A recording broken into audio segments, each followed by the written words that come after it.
Thank you, Mr. Speaker. Elk herds are increasingly becoming a nuisance, as my colleague from Cypress Medicine had articulated earlier. However, I believe it's all over Alberta. It affects all Alberta farmers, east, west, south, and north. Environmental and Sustainable Resource Development has determined that no elk are to be killed, even though the population has reached levels that are impacting farmers' livelihoods. To the Minister of ESRD, what methods and studies are being used to determine what a manageable and sustainable population would be for the elk herds? The Honourable Minister for Environment. Mr. Speaker, what we do is in our department is determine how many elk are there and start to look at the growth rates and mortality rates of the population. We do aerial surveys that help us do that as well, and models are created to look at the growth of that. And then the department makes decisions around what is a sustainable number and what is needed to be put in place to ensure that that number stays at that level. We understand that there's some problems. I've asked my department to go away and look and come back with a plan to me to deal with this issue. First supplemental.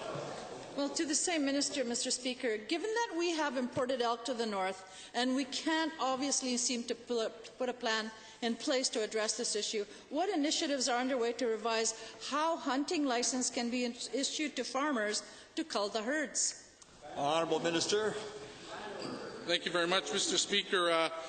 My department has decided that at this point in time, as we continue to do work on what sustainable population of elk looks like in this particular area, to increase the number of licenses for hunting. I've asked my department to go and look at what a longer-term plan is and if there's any additional strategies that might be needed. But the point is to try to get to what that number is and get a plan out there and monitor that plan over a number of years. In 2013, there were 41,331 elk licenses sold in Alberta. And if you want a license, you can go to mywildalberta.com to get one. Thank you. Final supplemental.